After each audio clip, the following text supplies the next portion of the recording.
Pride and Prejudice, Chapter 9. Elizabeth passed the chief of the night in her sister's room, and in the morning had the pleasure of being able to send a tolerable answer to the inquiries which she very early received from Mr. Bingley by a housemaid, and some time afterwards from the two elegant ladies who waited on his sisters.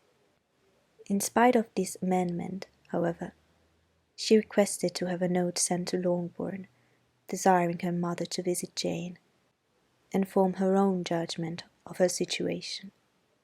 The note was immediately dispatched, and its contents as quickly complied with. Mrs. Bennet, accompanied by her two youngest girls, reached Netherfield soon after the family breakfast.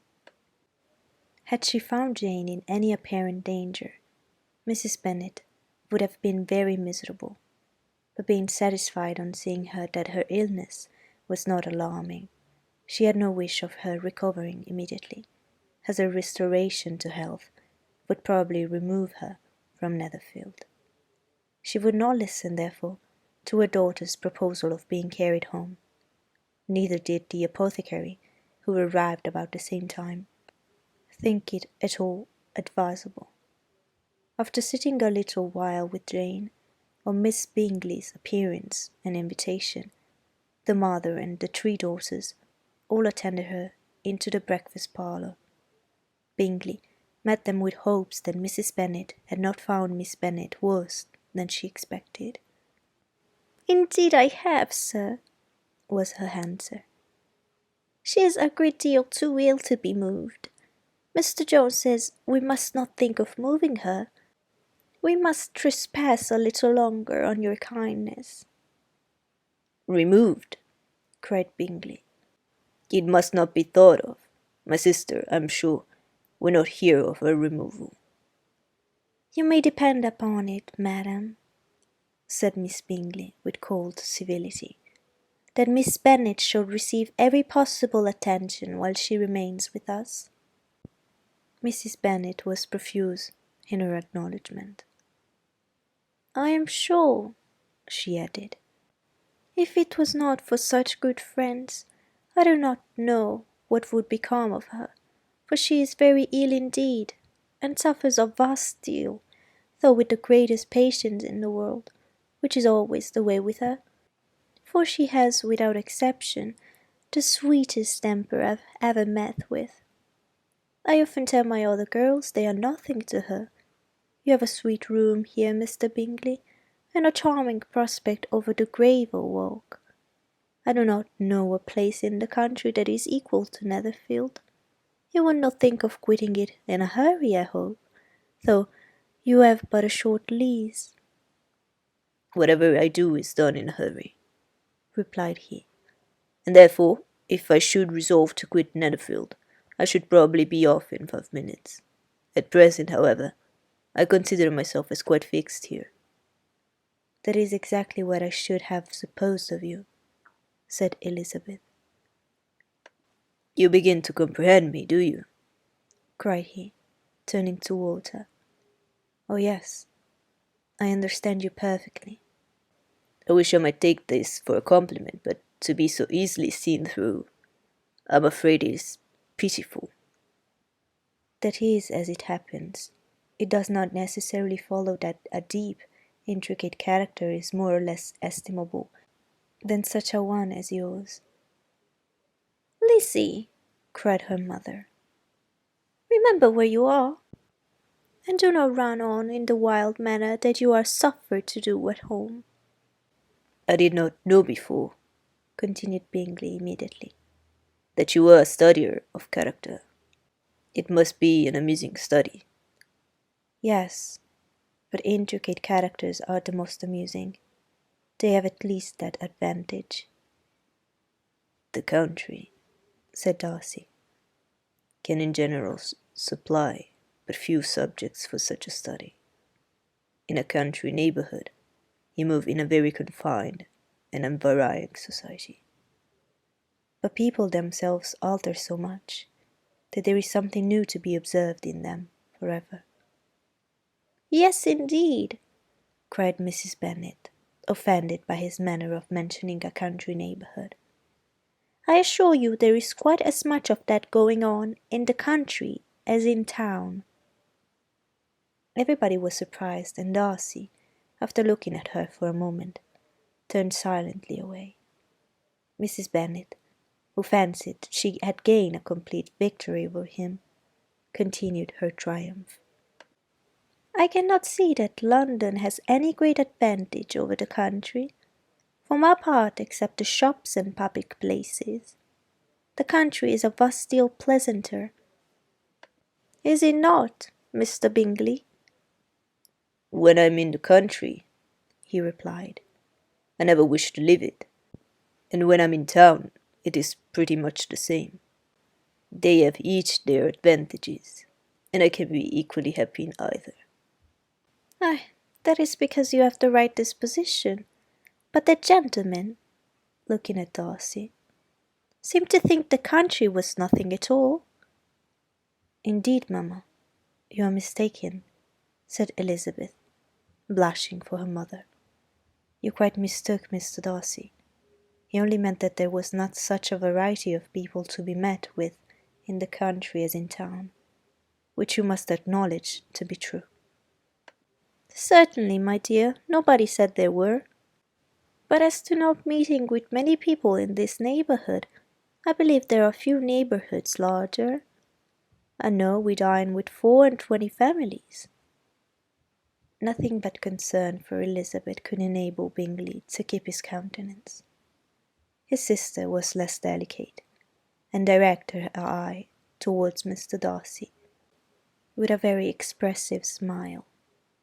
Elizabeth, for the sake of saying something that might turn her mother's thoughts, now asked her if Charlotte Lucas had been at Longbourn since her coming away. Yes, she called yesterday with her father. What an agreeable man Sir William is. Mr. Bingley, is he not?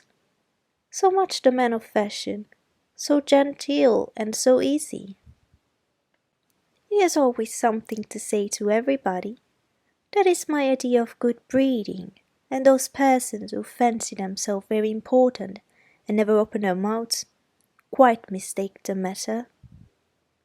Did Charlotte dine with you? No, she would go home. I fancy she was wanted about the mince pies. For my part, Mr. Bingley, I always keep servants that can do their own work.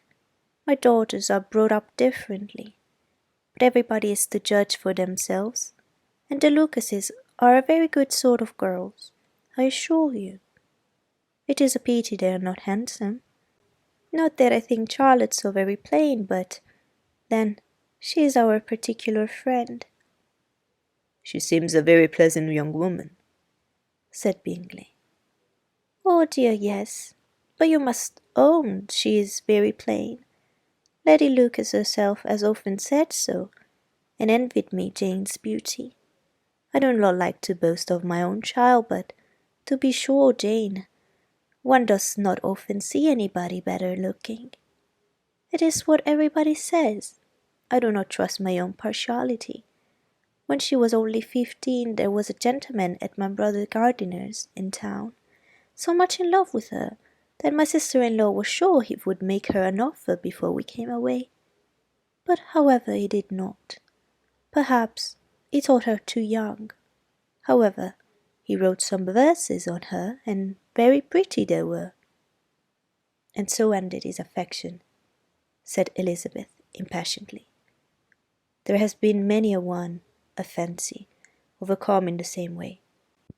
I wonder who first discovered the efficacy of poetry in driving away love. I have been used to consider poetry as the food of love, said Darcy. Of a fine, stout, healthy love it may. Everything nourishes what is strong already.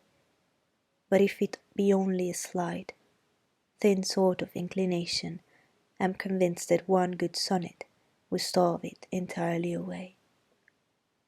Darcy only smiled, and the general pause which ensued made Elizabeth tremble lest her mother should be exposing herself again. She longed to speak, but could think of nothing to say, and after a short silence, Mrs. Bennet began repeating her thanks to Mr. Bingley for his kindness to Jane, with an apology for troubling him also with Lizzie. Mr. Bingley was unaffectedly civil in his answer, and forced his younger sister to be civil also, and say what the occasion required. She performed her part, indeed, without much graciousness, but Mrs. Bennet was satisfied, and soon afterwards ordered her carriage. Upon this signal, the youngest of her daughters put herself forward. The two girls had been whispering to each other during the whole visit, and the result of it was that the youngest should tax Mr. Bingley with having promised on his first coming into the country to give a ball at Netherfield. Lydia was a stout, well-grown girl of 15, with a fine complexion and good-humoured countenance, a favourite with her mother, whose affection had brought her into the public eye at an early age. She had high animal spirits and a sort of natural self-consequence, which the attentions of the officers, to whom her uncle's good dinners and her own easy manners recommended her, had increased into assurance. She was very equal, therefore, to address Mr. Bingley on the subject of the ball, and abruptly reminded him of his promise, adding that it would be the most shameful thing in the world if he did not keep it. His answer to this sudden attack was delightful to her mother's ear. "I am perfectly ready, I assure you, to keep my engagement, and when your sister is recovered you shall, if you please, name the very day of the ball. But you would not wish to be dancing while she is ill?" Lydia declared herself satisfied. "Oh, yes, it would be much better to wait till Jane was well, and by that time most likely Captain Carter would be at Meryton again. And when you have given your ball," she added, "I shall insist on their giving one also. I shall tell Colonel Forster it would be quite a shame if he does not." Mrs. Bennet and her daughters then departed, and Elizabeth returned instantly to Jane, leaving her own and her relations' behaviour to the remarks of the two ladies and Mr. Darcy, the latter of whom, however, could not be prevailed on to join in their censure of her, in spite of all Miss Bingley's witticism on fine eyes.